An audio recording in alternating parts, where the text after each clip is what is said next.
Okay, here we go. Hello, everybody out there in computer land, whatever. The multiple choice questions, the answers are, you can record them, and if I go too fast, say hello. Maybe I get an edit in too.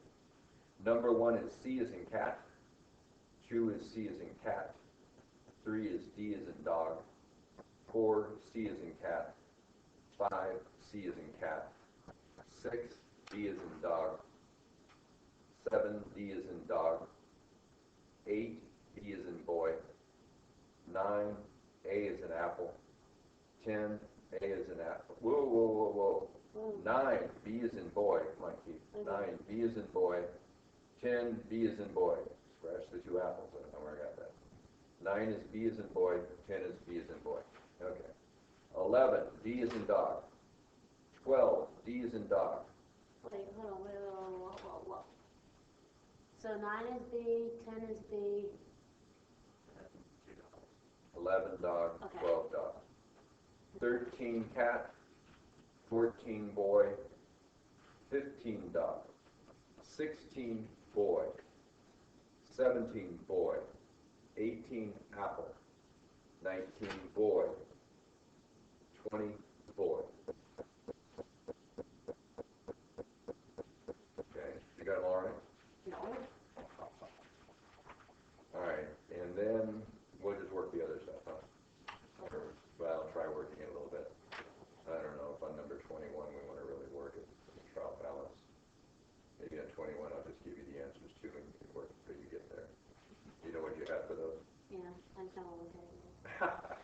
21, well, you want to write down what the answers are, though. Yeah. 21, net loss, 12,300 is number 1. 21, number 1. 21, number 2, ending retained earnings is 100. Number 3, total assets, 18,900. Number 4, ending total liabilities, 8,800. Okay, so wait, what did you get for ending retained earnings? Ending retained earnings is 100. 12.3, 100, 18.9, and 8.8.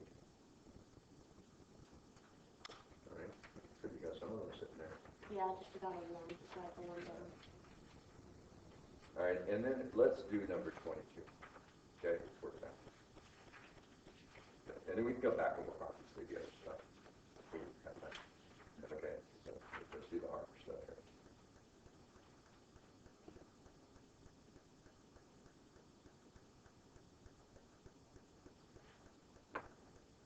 Okay.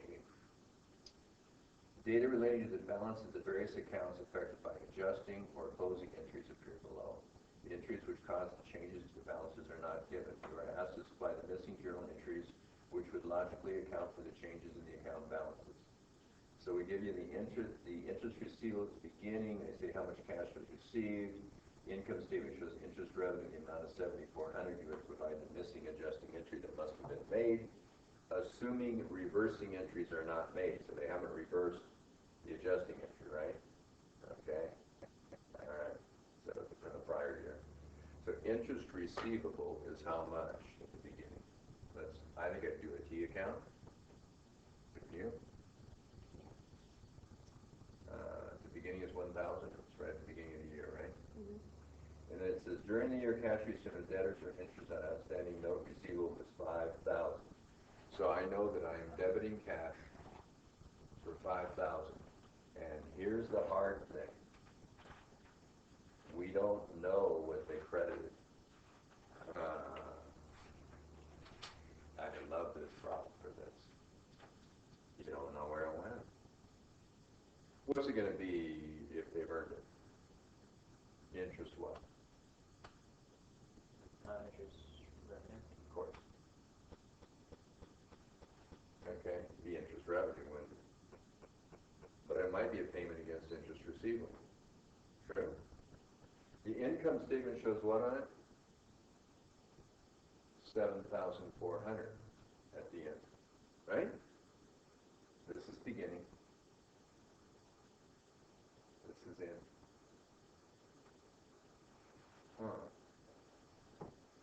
You provide the missing journal entry. What was the beginning in interest revenue? Revenue account, what was the beginning?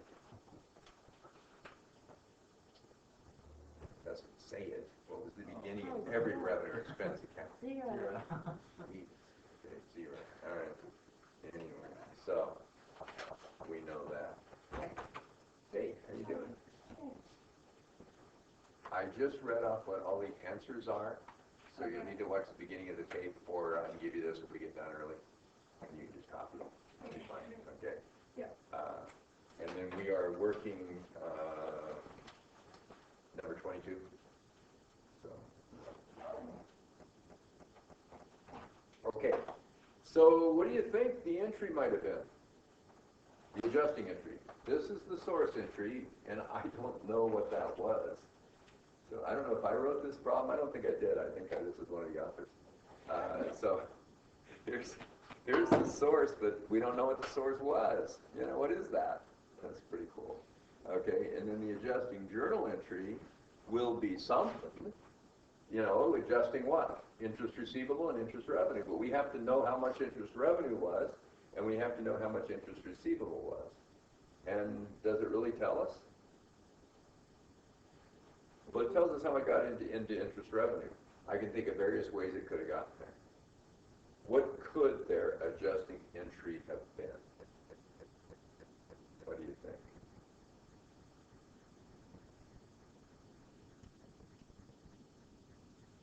How much came in, guys? 5,000, right? Mm-hmm. Yeah. Cash received is 5,000. So what could they have done? Debit, cash, and credit what? Well, not notes receivable. It's interest. Interest receivable. They could debit cash and credit interest receivable. So there's one possibility. So let's get that. One second. So it could have been this, right? Interest receivable. Okay, if they did that, so this is option one. Okay. If they did that, they would have taken 5,000 out of here, right? And they would have put the 5,000 in here. You see that? And now somehow they got it to 7,400 at the end. So how would you get from 5,000 up to 7,400 at the end?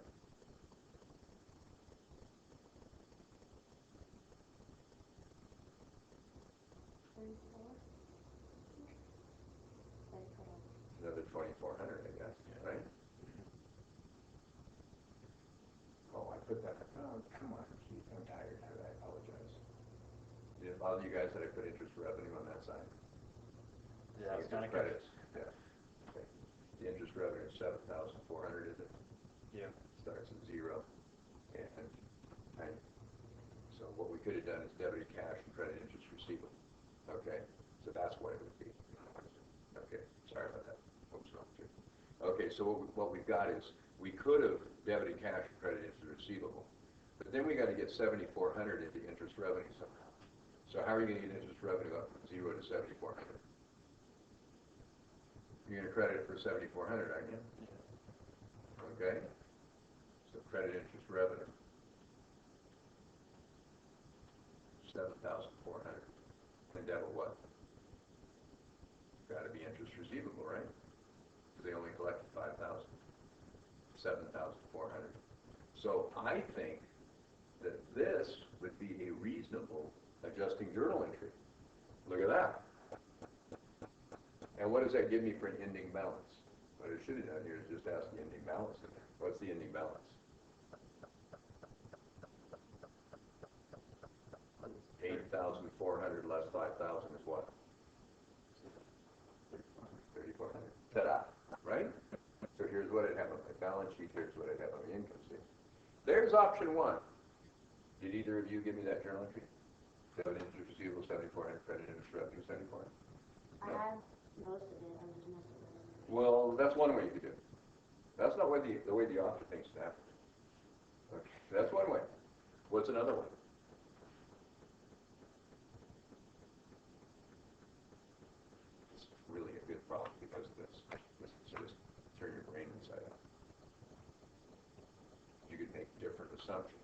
I'd take that answer, right? Be okay. I'm comfortable with it. Okay? What else could their source entry be?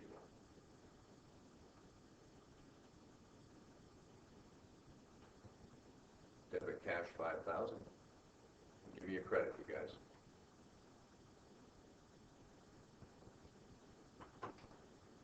Instead of interest receivable, what could they go to with it? When they got to receive the cash. Of course, interest revenue. When I receive the cash, I can either credit interest receivable or credit interest revenue. You can either go to the balance sheet or the income statement, couldn't you? We did that in a class today in principles. We just did it. Yeah. You could either go to the you could either go to the balance sheet account or you could go to the income statement account, couldn't you? Now, if we did that, now what's the adjusting journal entry? Well, let's see what we've got in the accounts. We'd have interest revenue go up from 0 to 5,000, right? We'd have the interest receivable, which starts at 1,000, stay at 1,000, wouldn't we? So now what would we have to do? Seeing as we know the interest revenue got up to 7,400, how much more did they add to interest revenue? To me, like 2,400. Doesn't it look like that to you? It does, doesn't it? So I think that what they would have to do is credit interest revenue for another 2,400 to get all the way up to 7,400, where I want to be. Is that true? And what would you debit? Of course, interest receivable. So I think both these answers are right, you guys. It's going to get worse. There's a third one. But I want you to look at what these ending balances are in both cases. 3,400 ending interest receivable, 7,400 ending interest revenue. What do we have here? 3,400 interest receivable, 7,400 interest revenue. The way you record the source entry determines what the adjusting entry is going to be, huh? So I should have told you how they did it. But I've been using this problem quite a bit over the years, and I never change it because I like that there are three answers. Depending on an assumption you make, I like that. Because in real life, that's what's going to happen to you. Okay? People will do things different ways. What's the other possibility? We got one more. What would it be? Okay. Here's what the author thought would happen, and I think this is the least likely. It could happen. Okay. We start with nothing in interest revenue. We start with 1,000 in interest receivable. What would the source entry look like? Debit cash 5,000. And what do you think might happen? He's paying off the interest receivable of 1,000, right? Credit interest receivable 1,000. That could be part of it. This is fine. And what's the other 4,000, you guys? Interest revenue. So we're saying, well, okay, of that $4,000, 1,000 was last year's, right? That's in interest receivable. And the other 4,000 is interest revenue this time. That's just fine, but they didn't tell us that's what they did, right? Now, if you're in that situation, what would you have to do for your adjusting journal entry? I'll put it over here so you can still see the rest of the page. Adjusting journal entry, what would it be? Look, I've got nothing in interest receivable. I know I want it to be 3,400 because I did it the other two ways, huh? I've only got 4,000 in interest revenue. What's the ending balance they had? 7,400. How much do you have to add to it to go from 4,000 to 7,400? $3,400. Credit interest revenue. Oh, I got it made. What does the debit have to be to interest receivable? $3,400. Okay? If I put 3,400 in interest receivable and right now it's 0, what's the ending balance going to be? 3,400. Sound familiar? I have exactly the same balances on all three alternatives. So that's option 1, option 2,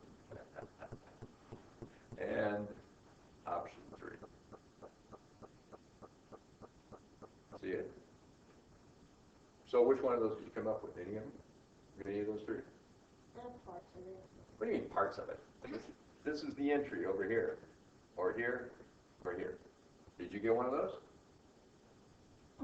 That's fun. Got to make an assumption and go for it. All right.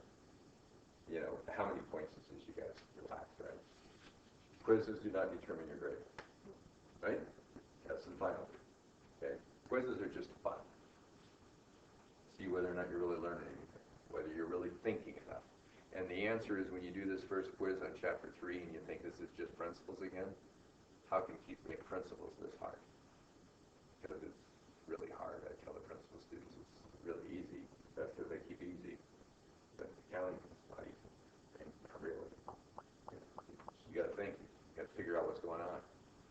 Okay? So sort of the tip of the iceberg here. That's kind of a fun one, huh? So everybody always misses out. Let's do number 2. All right. Unearned revenue was $5,300 at the beginning and $8,000 at the end. I don't know. I think I'll write that down. Unearned revenue is what kind of an account? Liability, right? Okay. So at the beginning it's $5,300. At the end it's $8,000. What does that mean? Means that we must have credited unearned revenue for more than we debited during the period, right? When do you credit unearned revenue? When they pay me in advance. Debit cash, credit unearned revenue. What do I do when I earn unearned revenue? Debit unearned revenue and credit revenue, right? Revenue. Yeah, we know this. Okay? So what do we got? It says our records indicate cash receipts from rental sources amounted to $55,000. So in that source entry, I am going to want to debit cash for $55,000. Is that right? All of which was credited to unearned revenue. Oh, it's easy. That's because this one gave it to you. Like, yeah, they meant to, and the other one is that. Unearned revenue, whatever kind it is the liability, right? It's this account. They put $55,000 in it. So what that gave me is $60,300 in the account, and somehow it goes down to 8. Well, they must have debited it for some amount. How much is that in their adjusting journal entry? What do we have? 60,300 less 8,000. What's that? 2,300. Yeah. That look good? Unearned revenue.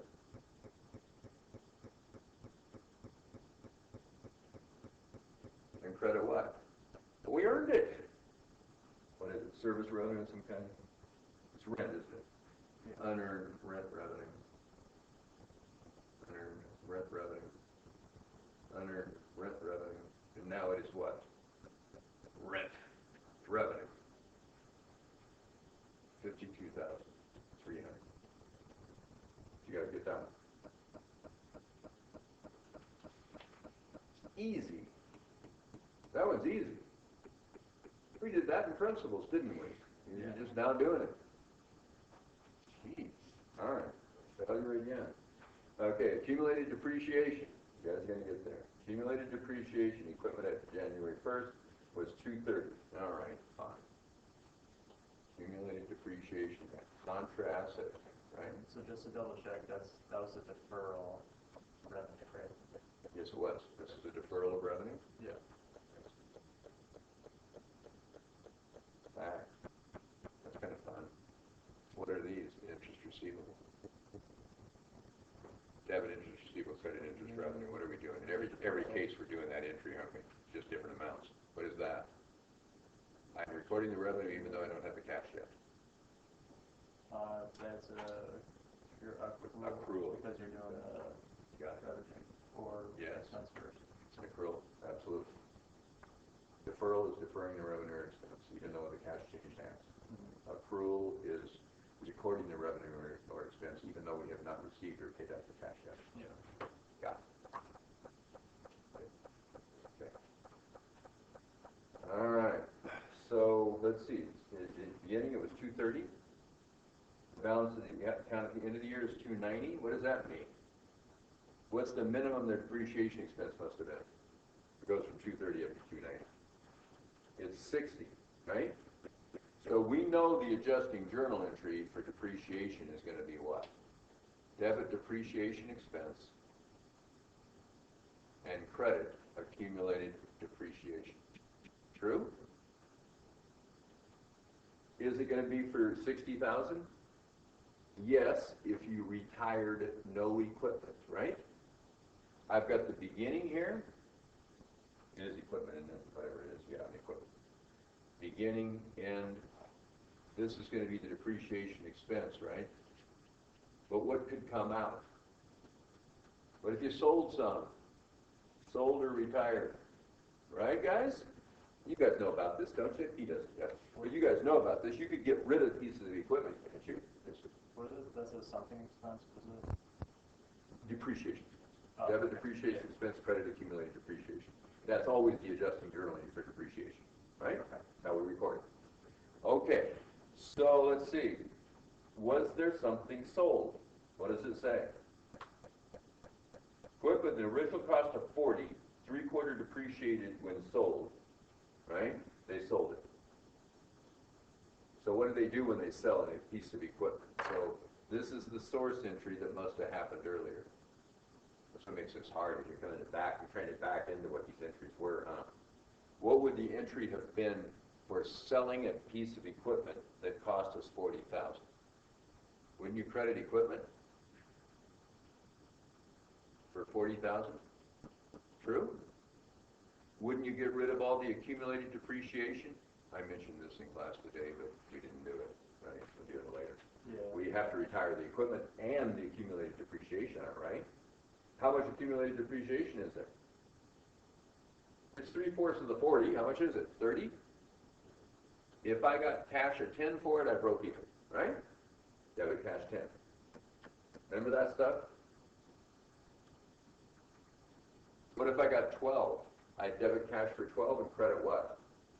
I gained 2. Gain on sale 2. Remember that? What if I only got 9? I'd have to debit loss on sale for 1.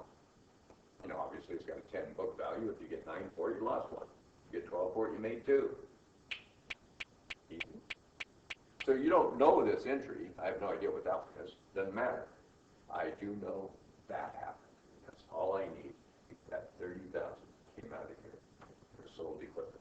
So that took 230 down to 200, and somehow it magically got up to 290. How much is their depreciation expense? 90,000. The journal entry is debit depreciation expense 90, credit accumulated depreciation 90. And there's your entry. How was that? Ask you what the adjusting entry must have been. You guys good? Okay. These are easy, aren't they? Did you get that one? All right. Did you? All right. Allowance for doubtful accounts. I'm a failure. Thank you for telling me that. Every semester. They still let me keep doing it. Allowance for doubtful accounts was 50,000. The balance of the allowance at the end is 65 after making the annual adjusting entry. And they wrote off 30,000, right? This is beyond where we're at. What accounts are we working with? Yes. Got it. We just need to know what the journal entries are, right? So they did a write-off, didn't they? And we want to know what the adjusting journal entry is to record the bad debt expense. What's the entry to record bad debt expense? Debit. Debit allowance, you're going to reduce it? You're recording an expense, come on. Provision for bad debts, what do you think you do to increase an expense? Debit it, bad debt expense.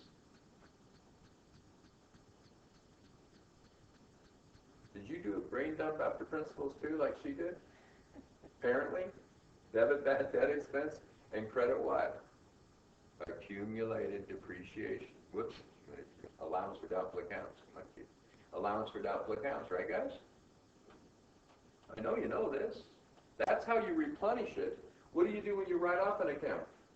You've got in accounts receivable an account right over here that you decide is bad. What do you do because you decide you're never going to collect it? You take it out for exactly that amount, don't you? And where do you take it out of? You have a beginning balance in the allowance that includes the ones you allowed for. Now you've found one. So what you do is you debit or credit the accounts receivable for that amount, and you debit the allowance. That's how you write them off, remember? Not remember, figure out. Hey, how you doing? Okay? So it's going to be debit this, right, and credit the accounts receivable, okay, when you wrote it up. Okay, anyway, got it? So how much was it that we wrote off? What do we know? Allowance for doubtful accounts started at what? 50. Credit, because it's a contra asset, right? Just like accumulated depreciation. It's the portion of the receivables you expect never to collect. So it starts at 50, and then it ends up at what? 65. And how much did they say they wrote off? 30. That's this entry, isn't it? So if you wrote off 30, that would have made the allowance only be 20, right? There's the write-off. Guess what? Your provision, your bad debt expense, must be what? 45. And we have the answer.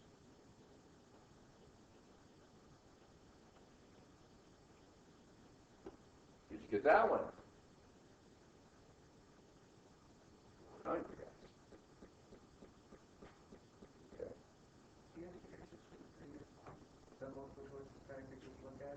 He already went over it. It's in the beginning of the video. It's at the beginning of the video, and when we're done, I'll hand you the sheet. Oh, he's got it there. There we go. That's easy. Okay, good. So we good? Pretty easy stuff, huh? Is that a bird? Yeah, we're just waiting.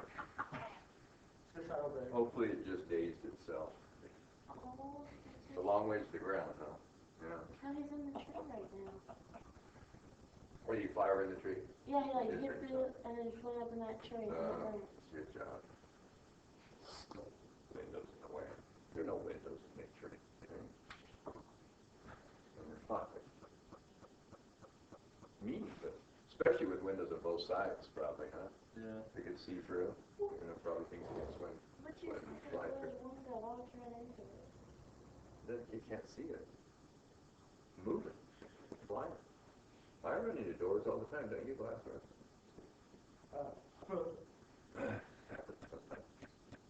Prepaid expense, rent. Okay, so we got prepaid rent. Oh, the deferral and accrual thing. Because it's allowance for doubtful accounts and accumulated depreciation. Well, you know what? Equipment is a deferral expense. So still it is. When you buy it, it's an asset, and then over time, as you depreciate it, you're expensing. Sounds like a deferral of expenses. Yeah. We don't think of it that way, but it is. Allowance for doubtful accounts. Kind of an accrual of expense because we're recording the expense before we actually write off the account, but that's a little bit of a stretch.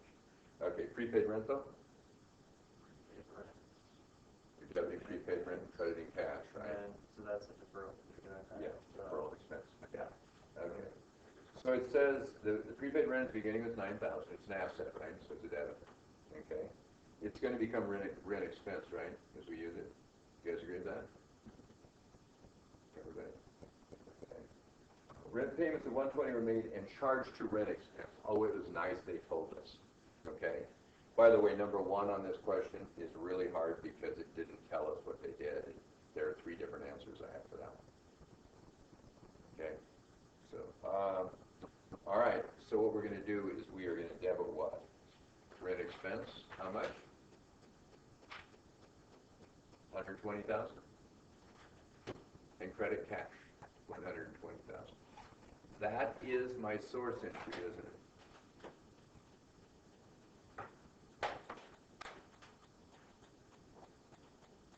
Okay. And then it says on the income statement we show 135,000 of rent expense. Oh, it's more than the 120 we put in there. What'd you start with in rent expense, by the way? You start a year, 0. Why? Because you close the books, so it always starts at nothing. Okay. So how did it get from 120 up to 135? Looks to me like you put 15 more in. How'd that happen? We made an adjusting journal entry to do what?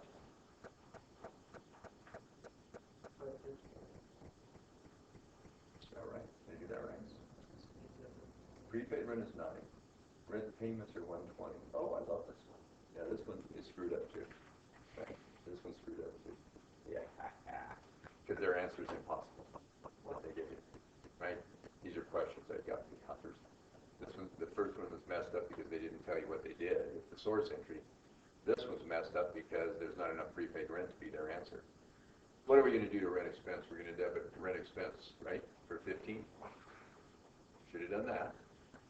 And what they did was they credited prepaid rent for 15. You can't do that. How much can you credit prepaid rent for? How much do we have in there? None. So you can only take 9 out of there. You can't go beyond that. It's ridiculous. So what must it be? 6. Oh, an accrual of rent payable, of course. Okay, that's the real answer. This is the answer. You got it? But you must have borrowed the rent, right? You got rent expense. You didn't give them any more cash than 120, and you don't have any prepaid to use up, so you must now owe rent. Can you have rent, debit rent expense, credit rent payable? Sure. So here you're using up a deferral, right, of expense, and it becomes an expense, and you are accruing expense here in the same journal entry. See where we're going? Yeah. Okay, that's fine. That's logical. This is a rough pain to grade this thing. And then it gets much worse. So we gotta keep going. Oh no, this is no bad. This one's not bad. Number 6. This is number 6. Retained earnings at the beginning was 130,000. At the end, it's 210. Okay. Retained earnings at the beginning is 130. I wish somebody else would do the rest of my job, so I could just come in every day for 8 hours and talk to you guys. You'd learn a lot more. Who cares? Go do that other crap. Well, nowadays a lot of it is doing that charity thing I'm working on. ACE. Okay. What does it say? Dividends of 50 were paid. How do you record a dividend? Debit. Retained. Credit. Dividends payable, or it'd be cash. Ultimately cash, right? You can credit dividends payable and then later debit dividends payable and credit cash. So fine. That's what it's called. When this one becomes Huh? it's not dividend. Well, cash was 50. The second one, okay, stock sorry. dividend, okay? Yeah. There's a stock dividend of 40. Let's do that. This is cash. This is cash. I didn't realize it was stock. Stock dividend, 40. What do we do with that? Credit. Common stock, maybe additional paid-in capital on it, depending on if it's a small or a large one, I guess. Okay. All right, so 40. All right, so we got another 40 coming out. So we got 90 coming out with the 2 dividends. You guys agree? Okay. Ending dividends. Okay. And then it says both dividends were properly charged to retained earnings. You would provide the missing entry. So from me, this would have made it 30 less 90 is 40, and somehow got up to 210. How much is the credit? 170, which must be what? Okay. Got it. So in net income, what are we going to do? You're going to close all the revenue expense accounts. You're going to debit the revenue accounts for their full balances, right? Closing entry. You're going to credit all the expense accounts, right? Closing entry. And then the net income is going to go to retained earnings. Whoops. It will go to retained earnings, but that would only give us a one-sided entry, so 170. It will go to retained earnings, though. Do that. That's this. But I don't know these two, do I? But you know what? Those two would have been close to what? Income summary. So if you debit income summary, that would close down the income summary, right? That's a debit. So the answer is debit income summary, credit retained earnings. Must have run through income summary. I don't know what else they did. I don't know what the revenues and expenses are, so they couldn't go direct. Got it? Makes sense, doesn't it? Everything makes sense after you see it.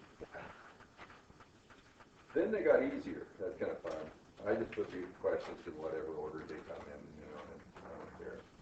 Actually, the adjusting entries got easier. The closing entries might have messed you up, so we'll try those. Okay.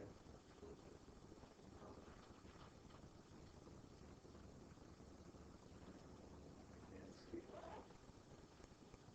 This corporation.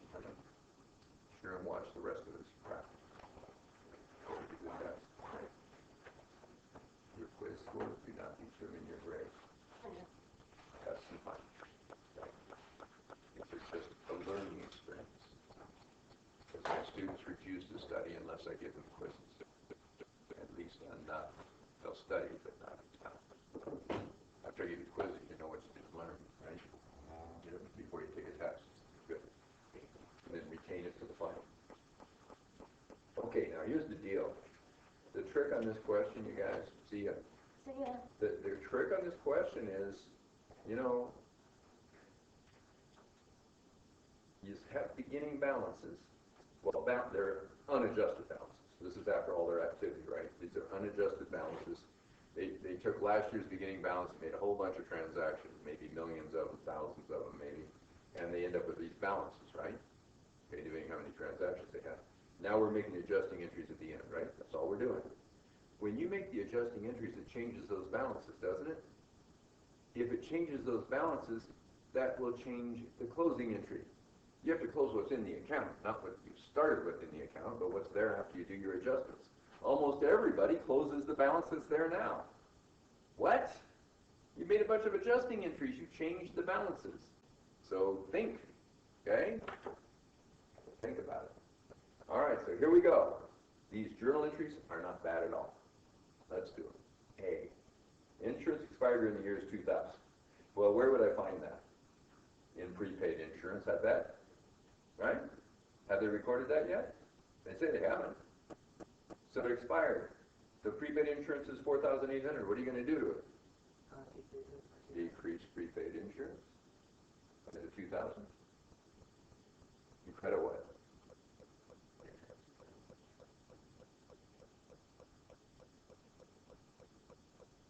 Does it sound good? So on quizzes and tests, you don't mind if we abbreviate it? Oh, you can abbreviate it, yeah, as long as they tell what they are. Don't use the same thing. Don't use INV for investment and INV for inventory, please. I can't tell you yet. Okay, so, you know, give me something a little more than there's something. Right? So let's take it forever and A/P is accounts payable, A/R is accounts receivable. So it can be that simple.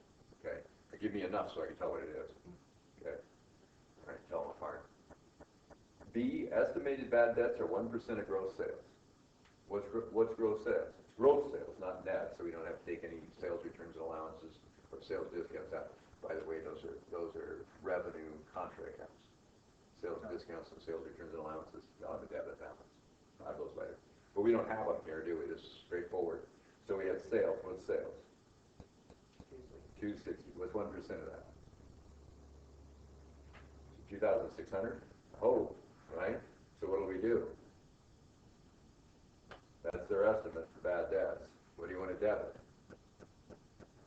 Bad debt expense, 2,060. 2,600, right? 1%, 260,000. Credit what? Allowance, right? Yeah. Ta-da. You like it? Easy, huh? Depreciation on equipment is 10% per year. So we just take 10% of the equipment and we depreciate it each year. It's kind of like straight line, except you're always adding equipment and taking out equipment, so you always just take 10% of what's left. And it's fine. It's an approximation, okay? Some companies like to do it that way. Simple. Debit. Credit. How come you didn't answer that one? You know that one, right? How much? I'll figure everything out right now. Yeah, so it's 110 times 10%, is that what it is? Yeah, so 11,000. Yeah. What number did you have? I had 95. Oh, you're taking 10% of what's what's left. No, you'd no. You'd never get rid of it. Yeah, I know, you pointed at it and it says, yeah, it's 10%, that's what it says. I wondered if you understood what you were doing. 11,000, okay? Okay.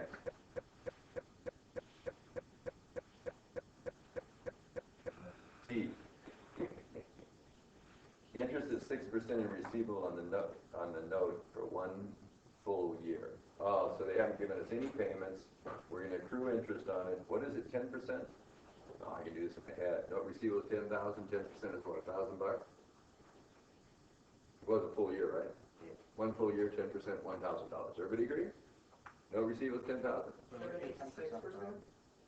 10%. Oh, wrong line. I looked at depreciation. 6%. Oh, 6%. Oh, I'd miss it. 6% of 10,600. You like that better? All right. No wonder you guys are looking at me like I'm nuts. Okay, 600. We did that anyways, but Yeah, no. Devil what? interest receivable. I bet they owe it to me. It's interest receivable, of course. I think they owe it to me. You know, we're accruing it. This is an accrual entry. You like that? Okay. Using up the insurance was a deferral, wasn't it? Not true. Okay. This one's a deferral that we're using up. This one is an accrual, right? Okay, yeah. All right, and so the interest receivable and credit what? We earned it. Interest revenue, absolutely. Got it. Okay, so we got that one.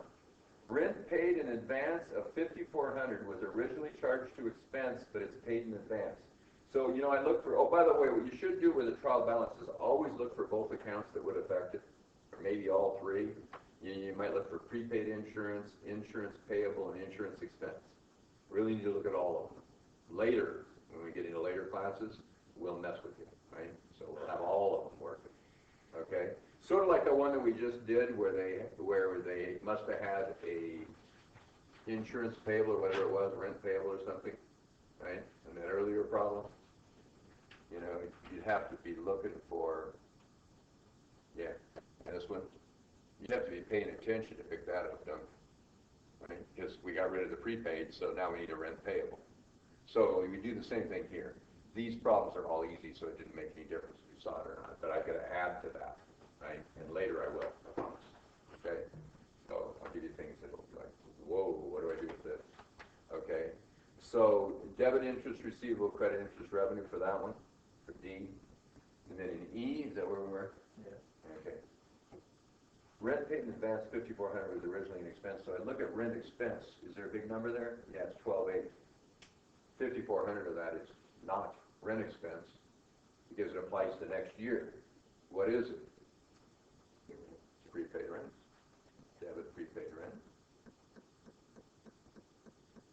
5,400. And credit?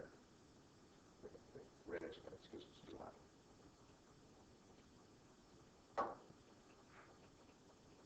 I know your curveballs on this too. There are no curveballs. This is straightforward Mickey Mouse stuff. Okay, on F, accrued salaries. Right? These are easy ones. Yeah, she thought they were easy. You get them all right so far?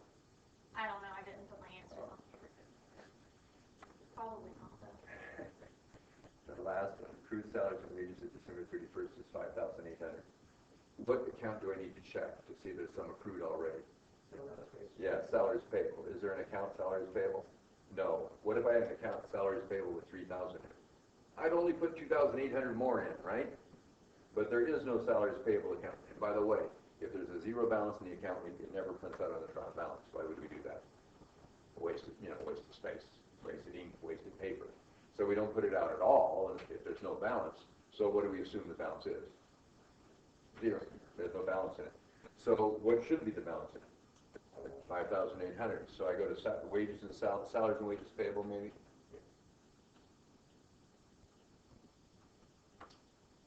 For 5,800. And what do I have more of? Salaries and wages expense. Do we have that? Yeah, salaries and wages expense. That's why I use both names, I guess. 5,800. And we've got them all, huh? But now we have a problem. We want to do a closing entry.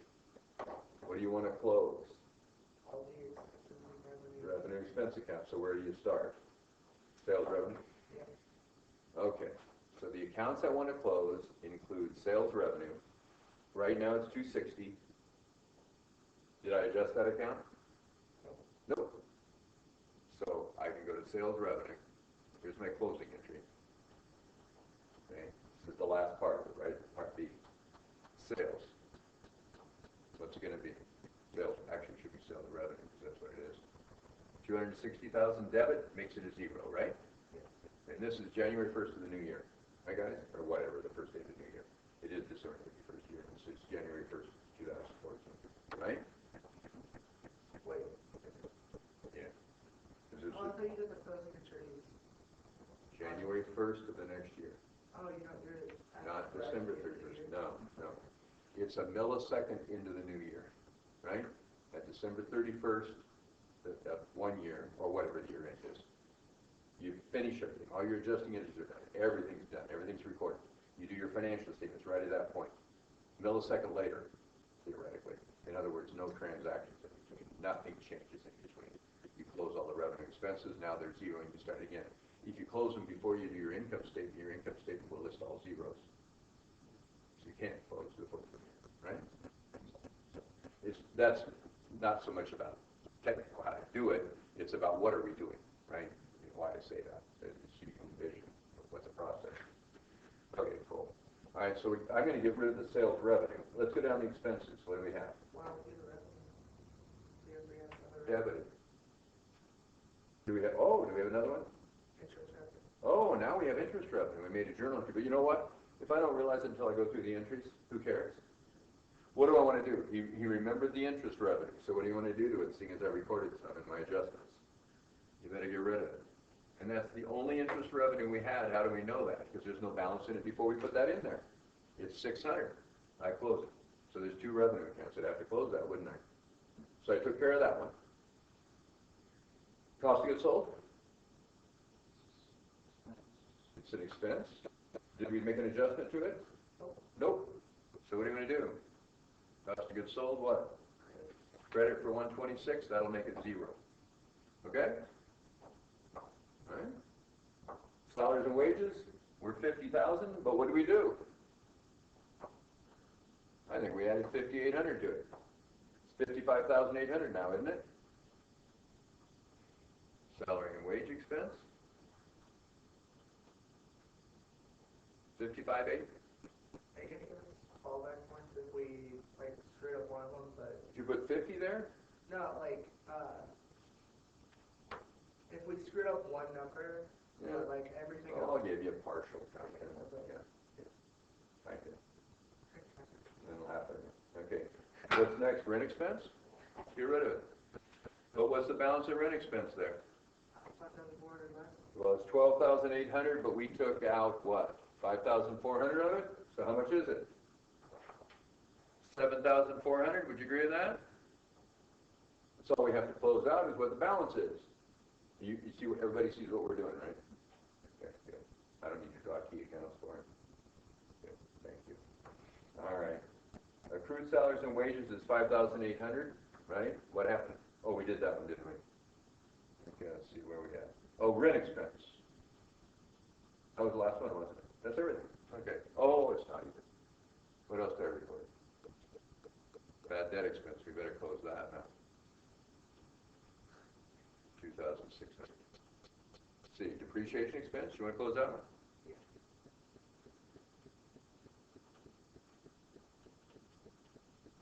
Oh, you want to close insurance expense? Man, there's a bunch of them. Did we do every single one of our journal entries? Yes. Notice I didn't do the asset or liability side. Why not? Yes, I mean, Close those. That's good. Okay, so now what do we have? Add 260 and 600 and subtract all those credits. That's what my net income is. On the income statement, that's what I have for net income, isn't it? And I'm going to close that either directly to retained earnings, which I would accept, or you can put it in income summary. And I'd be fine going to retained earnings with it. I think they had positive income, didn't they? yeah. 55 too?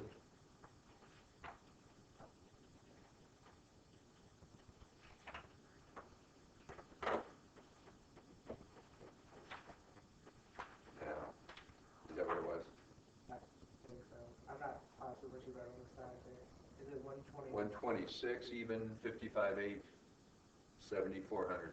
Right. 2,600, 11,000, 2,000, and don't use the 55.2. I'm going to put my thumb over it, that'll make a difference. But anyway, don't use this. That's what you calculate. 7.4 or 7,004. Yeah, 7 point. 26. Oh, that's right. This thing up there is.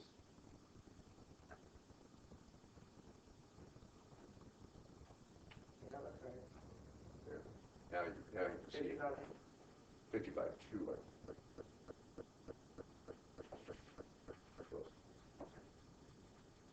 Don't remember the interest revenue. You might not have done that. Okay. 260 and 600. That's all those.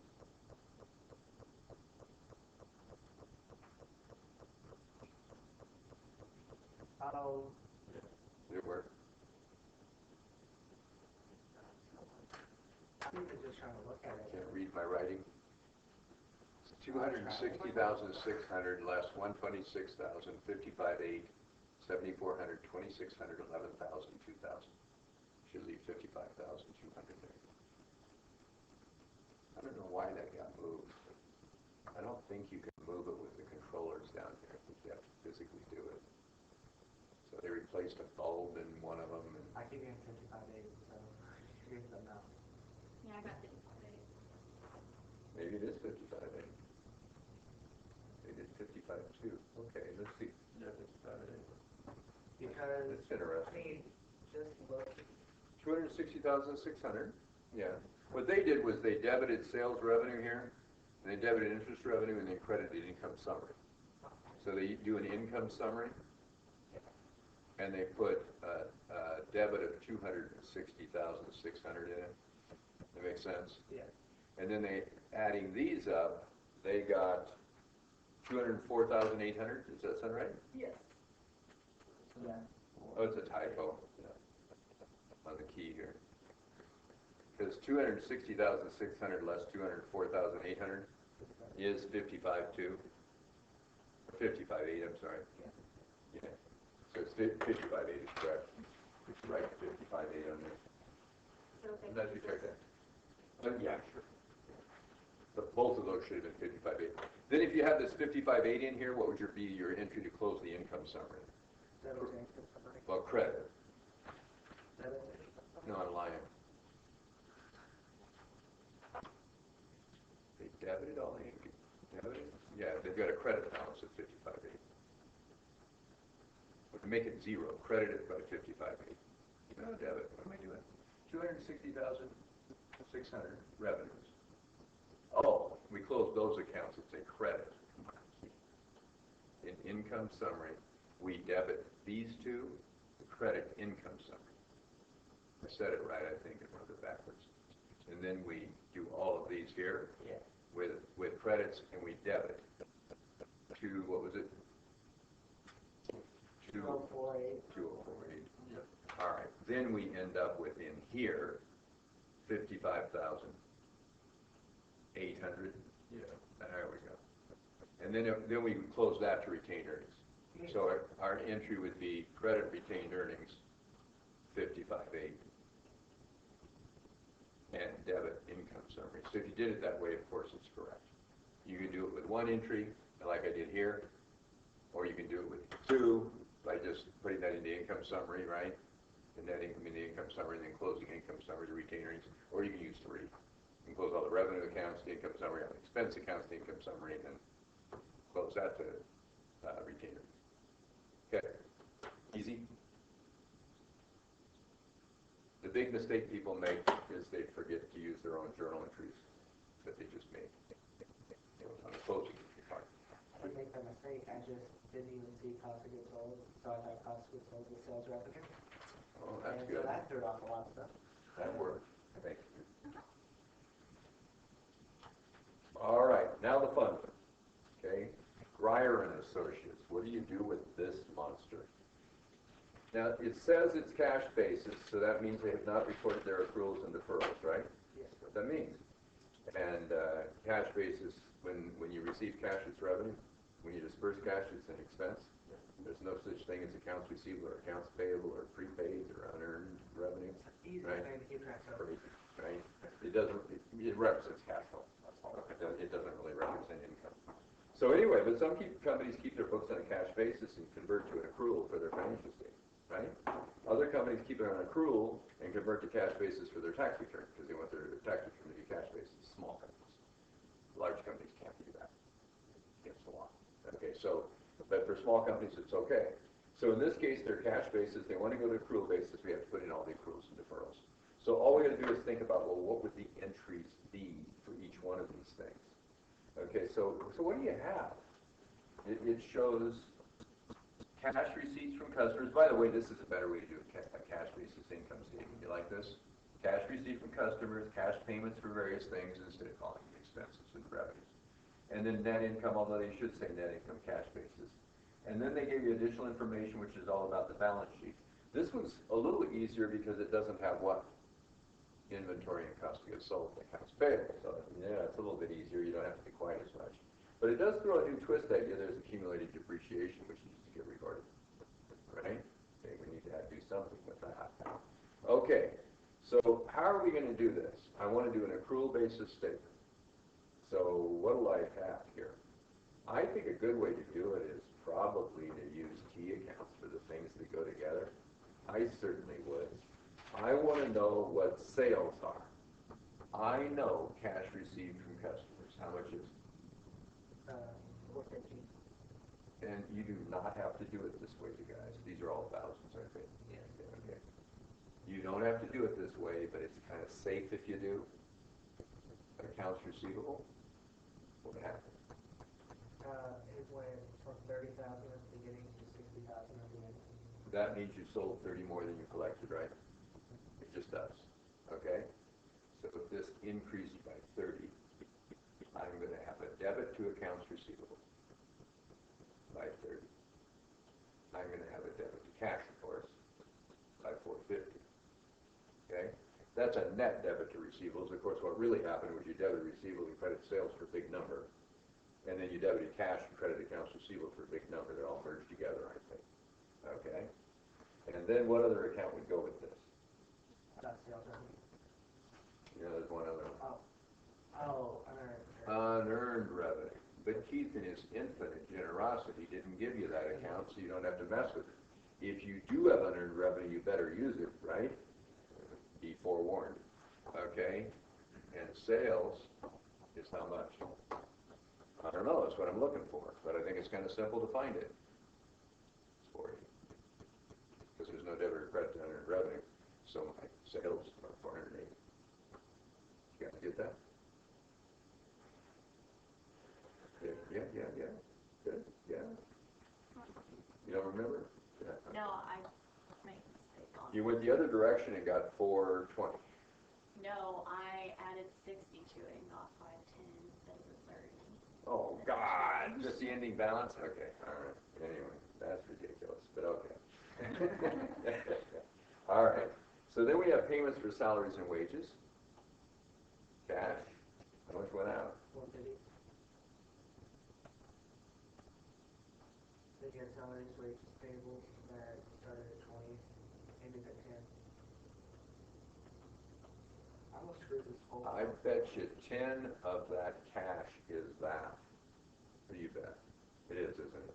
Went down, it went down, whoops, 10, right? It went down by 10, right? Okay? It did, didn't it? So 10 of that 150 was for that. So here I'm going to credit cash for 150. The net effect is debit salaries and wages payable by 10, right? It's just keeping it straight. What's the other account that could apply here? salaries and wages.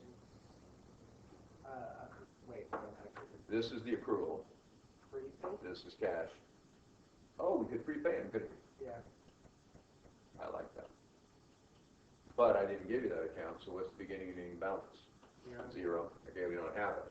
So what is salary and wage expense? That's what we're looking for, right? What does it have to be? Yeah, that's it. There's that one. That's two, right?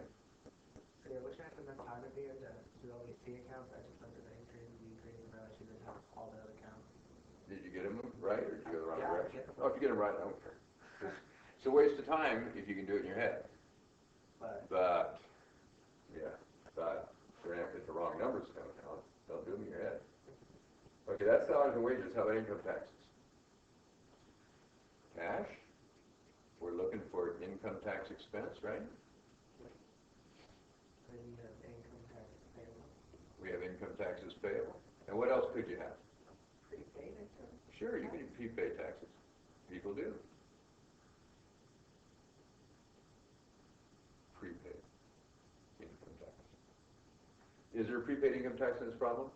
Nope. Not have to worry about it. If your income's low, because you only give you one account, that's what. Okay, how much cash was paid out for income taxes? 65. How much income tax expense do we have? That's what we're looking for. What happened to income tax payable? It went up by 5. It went up by 5. So all we have to really know is it went up by 5, but you can use the beginning and ending balance to compute that, of course. What did it start at 19 and it went up to 24? Pretty, right? Is that right? Okay. I gave you 2013 and 2011. Obviously, it's got to be 13 and 12, right? Can't work. It's 2 years. You may notice that. Yeah, it's a 2-year income statement, I guess. Oh, well, anyway, so I guess you knew what I meant. So what do we do? Credit cash, 65, right? Credit income tax payable. How much? 5. Yeah. So it went up. What do you want to debit income tax expense for?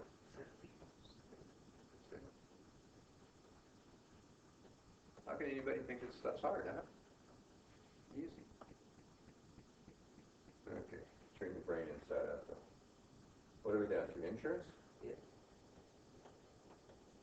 This is an old CPA exam question, by the way. Not bad, is it? Insurance expense, brother? Is that what we're looking for? Yes. You could have prepaid insurance, couldn't you? Yeah. What else would you look for? Accrued insurance. Insurance payable? Accrued insurance payable? Whatever you want to call it. Okay, for the liability. Those are the possibilities, right? Which one do we have? Prepaid, but no payable. Okay, there's none of it. Okay. So what's the prepaid? What did it start? 4 and went to 8. Yeah. That means that 4 of the cash that went out was to increase this thing, right? That's just prepaid. Sure it does. Insurance. 4,000. Cash. How much cash do we pay? 40. 40,000. It was, wasn't it? And we don't have insurance payable. Guess how much the insurance expense is? 36,000. Just like that. Okay? Frustrating when this looks so easy and didn't do it right, huh? Okay. Accumulated depreciation next. Or, well, no, interest. I'm sorry. Let's stay where we were. Interest next. Okay. Cash paid for interest. Interest expense I'm looking for. Interest payable was given. Interest payable and prepaid interest. Can you pay interest in advance? Sure. Interest payable. So I'd look for it. The reason I'm writing these down is I'd look for the account, right? If it's there, you're going to have to use it. Yes. Now, that was probably like really far down the line at some point, but I feel if you prepaid interest, would you have like, I don't know, interest discount of some sort? Because I feel like if you paid it in advance, they would. Yeah, you could call it a discount if you want. Yeah. Mm-hmm. You can maybe record it that way. Yes, and we'll do that later. You are right. You can handle it either way, either show it in that or with the discount. All right, so, but it has the same effect on interest expense. The same interest expense. So which one do we not have, the payable or the prepaid? Prepaid. Okay. All right, how much cash should we pay out? 25 this time? Yes. Started at 9, ended at 3 for payable. So it looks to me like you debited this for 6. So 6 of that 25 was to pay down the payable. The rest is the expense, isn't it? Just like that.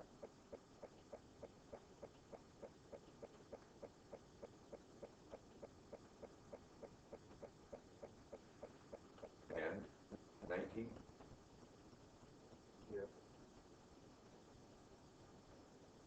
There's that one. Okay, now the danger is you stop now. You better read the rest. Accounts receivable, we did. Salaries and wages, we did. Income taxes, we did. Prepaid interest, we did. Interest payable, we did. What about accumulated depreciation? We did not do it. There's no cash for that. It's debit depreciation expense, which will go on my accrual basis income statement and not on my cash basis one, right? So I'm going from accrual to cash, I get rid of this. I'm going from cash to accrual, I put it in, right? Accumulated depreciation, how much, everybody? It's like 20,000. It didn't say they didn't sell any assets, but it didn't say they did, so I think we can get It something. said no plan assets. Oh, it did too, no planned assets were sold, that's why it says it. Okay. I bet I added that. Slash be thorough. But if there were plan assets, you would just write off the depreciation. Well, yeah, what if they retired 5,000? Well, then their depreciation expense would have to be 25, wouldn't it? Okay. Can you do an accrual basis income statement now? Well, sure. What do you do, guys? I thought I know.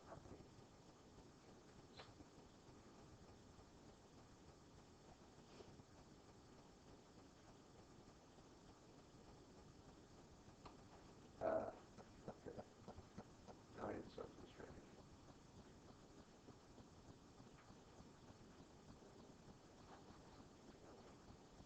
Okay, here we go. So what do I have? Company name, whoever they are, Greyer and Associates. Don't just write ASS, okay? The abbreviation.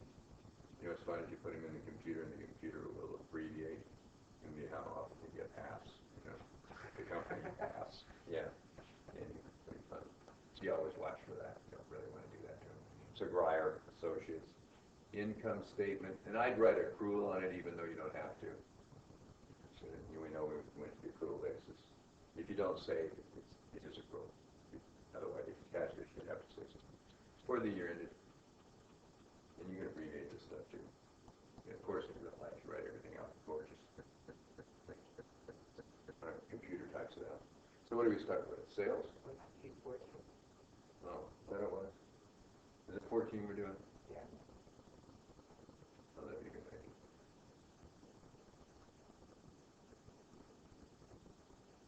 All right. So now what? Sales is how much?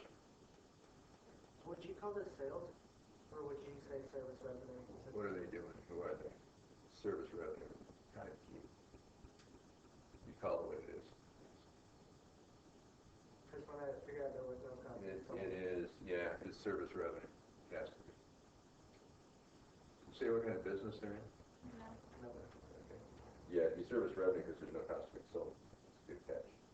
Okay, then what? Any order you want, which take them in the order they had them. Salaries and wages expense, right? Or actually what I might do is write expenses down like this. Operating. And then say salaries and wages. Well, you don't really call it operating if there's no cost of goods sold. You just call it expenses. Okay. That makes sense? Yeah. So I put a category for either the revenues, and then I'd have a category for expenses, salary and wages. So you don't have to write expense every time. How much was salaries and wages? 140. Yeah. And then what?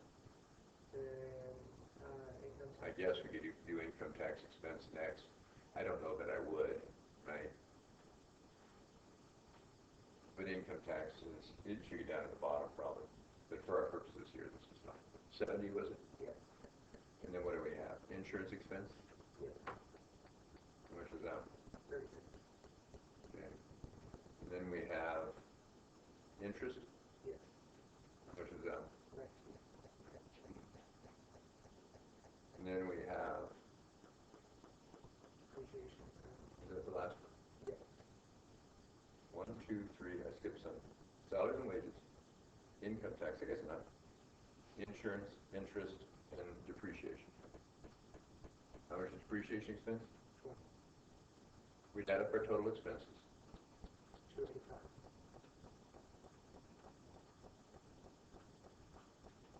And then we take 285 away from 480, right? Now, do you?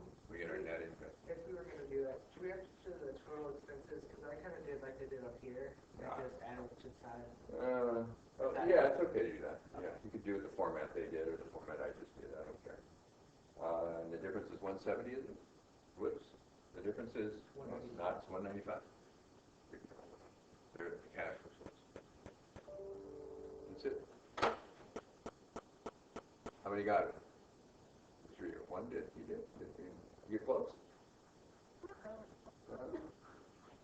Not quite there yet. Work before you do the test. Did you get close? Some of them right? Or did you make it, okay. You didn't have a systematic error always going the wrong way, or did you? I don't think so. I don't think so. Since you're writing it like that, don't you have to put under like the year-end close, or do you have to put like in thousands? Oh, yeah. Yes. Yeah, yes, you would. Okay, so, well, we've got 45 minutes left. And what we could do is we could do any multiple choice problems you'd like. I don't know, can we get 20 of them done in 45 minutes? Yeah. God, I hope not. Hard. Why don't you tell me which ones you don't know how to do? Yeah. That's a good way to do it. What did you miss? I know it is 11. Might as well do 9, 10, and 11. Because those are good.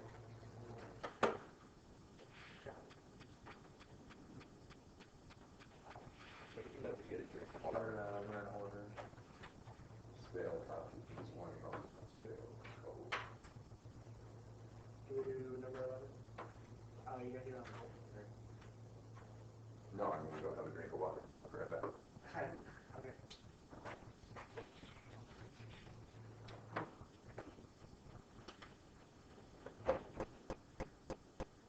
I think it keeps it recording.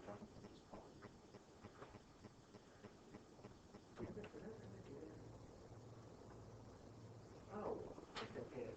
So we're like, I'll do it. That's stupid. Not doing that. I think I only missed 2.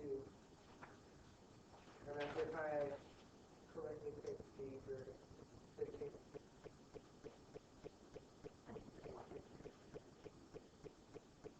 Did you put 16? For 11 for 16? Yeah. It's the same exact thing. I looked at it and I was like, oh, decrease. So that means there's 10, 9, 10. So. Never mind. Don't worry about it. Figured it out. Yeah. What was the last thing? I added 8. The cash paid for insurance premiums was? Added to this stuff. Those are the same thing we just did, I think. Oh, they're worthwhile. Any particular ones you want to do? Or did you get them all right, you guys? It's 14. So that was stupid. You went your multiple, oh, you know what your answers were? Did you mark them on your quiz? Did you mark them on your quiz as you did it? Okay. You could, if you want. Oh, Yeah. I got it. You got the answers, but what I mean is the ones you answered. You don't know what they were? Oh, yeah, I know. Oh, you do know? Yes, I do. Okay, and you do too, you marked it? Oh, okay, so everybody knows which ones they missed. Got right. Yeah. Well, this is the ones you missed. You guys are here. What the heck? There are people at home that would probably miss some of them. I don't know. People do. So you don't want to do any of them? What are you suggesting to me? I want to go home and sleep. That's probably true.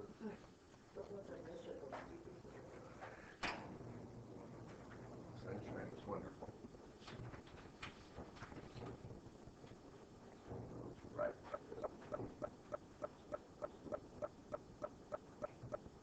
What would you like? Which ones did you miss? 11? Did you already figured it out? Yeah, I'm good. What was your other one? 14. Because I literally looked at it and it said credit to a nominal account, and that's what I went right with. Because there was only one that went to credit for a nominal account, and it was a pretty good transaction. Yeah. Got a sucker in an hour. What would you like to work, you two?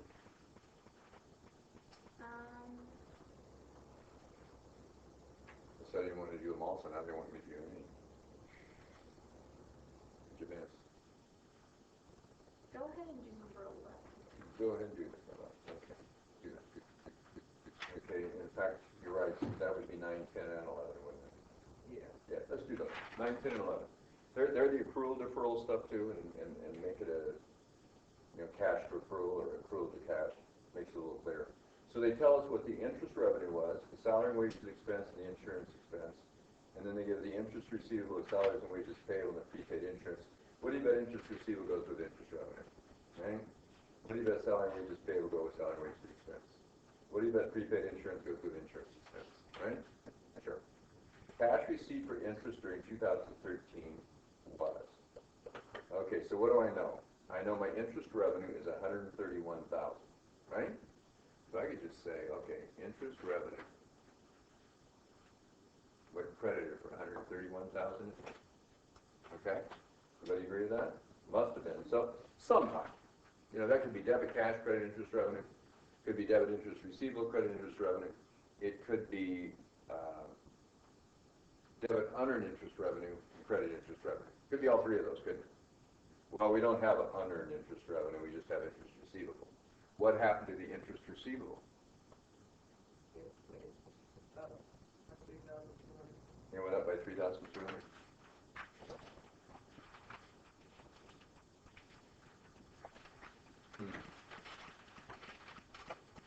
So that would be debit interest receivable, credit interest revenue, wouldn't it? Is that going up?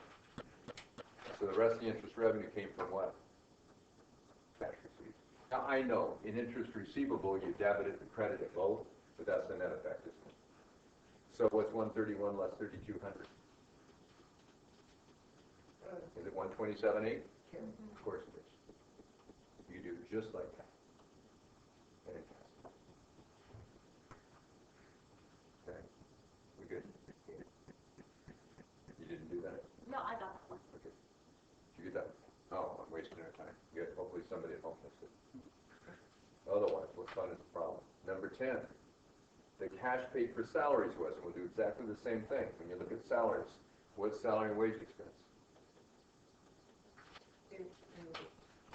170? Yeah. You got to know it's a debit, of course, right?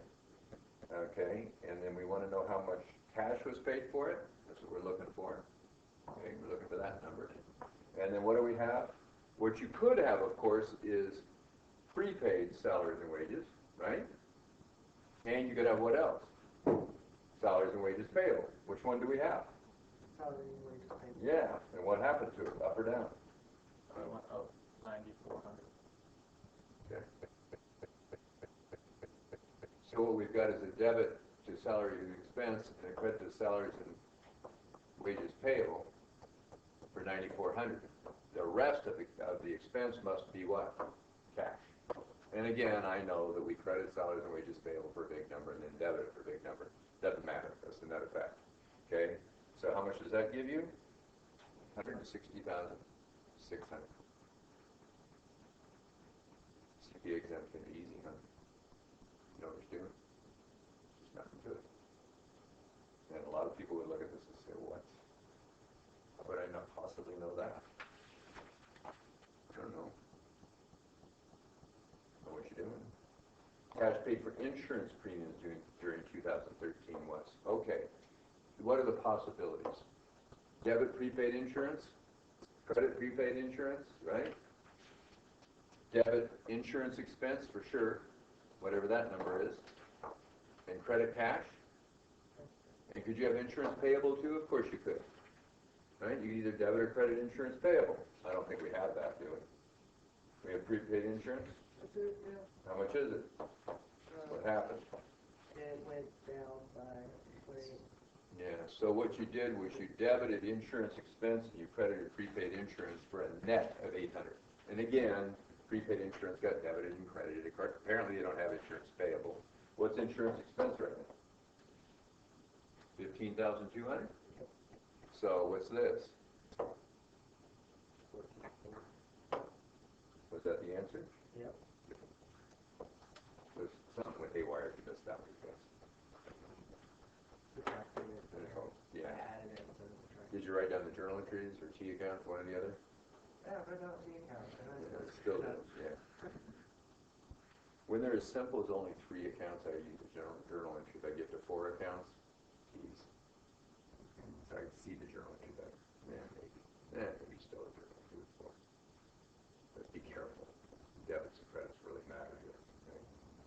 Okay, good. That's good stuff. Something else?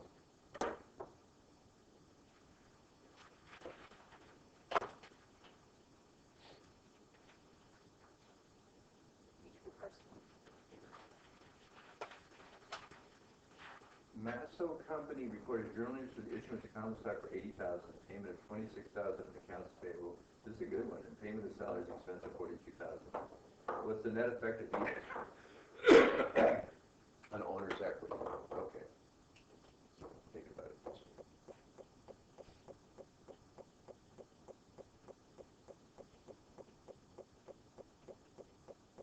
What affects equity? Well, of course, debits and credits to equity itself, right? But also credits to revenue, credits, debits to expenses, all of them, because net income affects equity, right? So something that goes directly there and anything that hits revenue and expense, because that goes to retained earnings, right? So let's read what they have.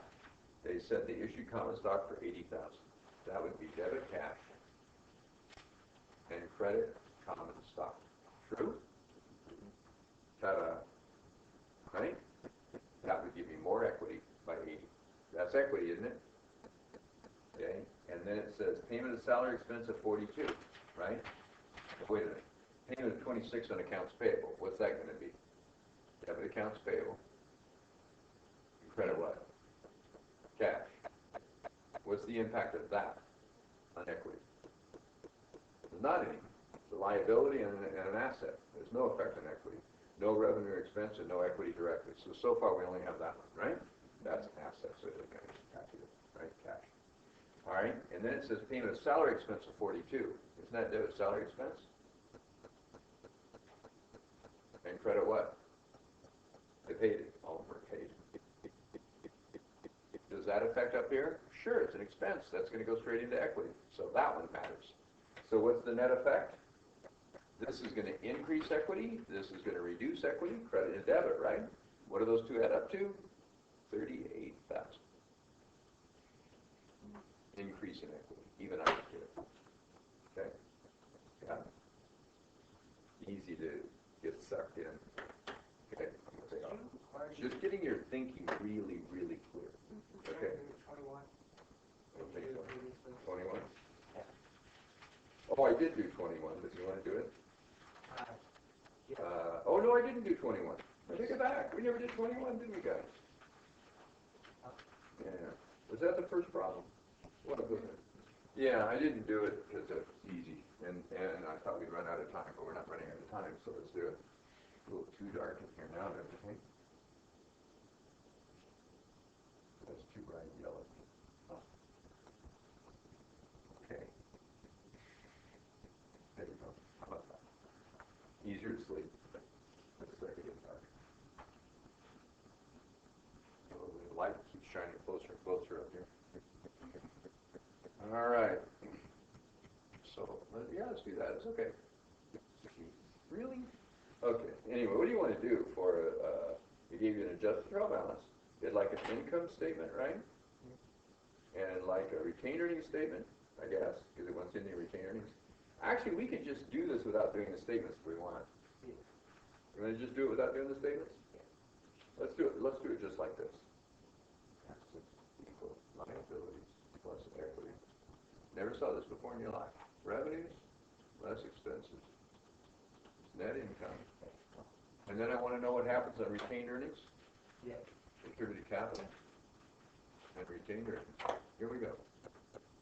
Let's do it. So the reason I did this was because I knew you wouldn't have time. The original problem had to prepare the statements. Okay. So I think I would do these. You know, I'd look at those 4 and I'd say, oh, I got to do a balance sheet income statement. Right? I don't have to do it, but I have to think about one. So what would I do? How many of these accounts are revenues? I don't want. 1. That's 600. Whoops. It is 3,700. That's 3,700, right? I'm going to do a simple little income statement here. What expenses do I have? 600 of supplies, 2,500 depreciation, and 2,900 rent. What does that add up to? 6,000. Is that right? It's not net income. What is it? Net loss. How much? 2,300 net loss. You guys good? Here's one of the answers. Okay. Is that right? How come I have 12.3? Oh, it's 2.3. It's not 12.3. It's 2.3. I told you guys it was 12.3, I think, earlier, didn't I? It's 2,003. I can't read. I guess I read they had a parentheses around it. I guess I read that for one. Okay, 2,300 sound good? Okay, now what about net loss due to your retained earnings? Decrease. Decrease. So the net loss goes over here. All right. What do we start with in retained earnings? 4,400. 4,400 it shows. Does it say the ending retained earnings? No. No. But does it say the dividends?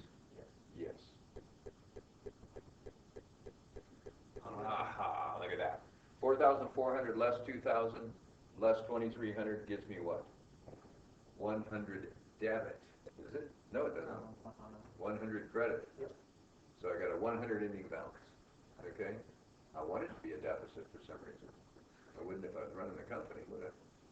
Okay, yeah. So 100 is the answer for ending retained earnings. Net loss 2,300. Ending retained earnings 100. Total assets. What are you going to do for total assets? Add all the assets. Cash 3,900 plus 2,200 accounts receivable plus 1,800 supplies. Inventory is what that really is, right? It's not supplies expense. They have supplies expense down below. And then equipment 15,000 less accumulated depreciation of 4,000, right? So add up the assets, subtract the accumulated depreciation, and what do you get, gang? 18,900. Okay, good deal. And then liabilities, We only have two of them. accounts payable and unearned revenue. That's it, huh? 8,800. Equity must be what? 18,900 less 8,800 is how much? 10,100. Very good. Okay. If ending retained earnings is 100, what does contributed capital have to be? 10,000. Let's go back to the contributed capital account and make sure it's 10,000. Common stock it is. Ta-da, we're done. Got it? Answers. That's all of them. Yeah. No wonder it didn't work. It's too easy. You all get it? You even got that one, huh? You would. Yeah. Okay.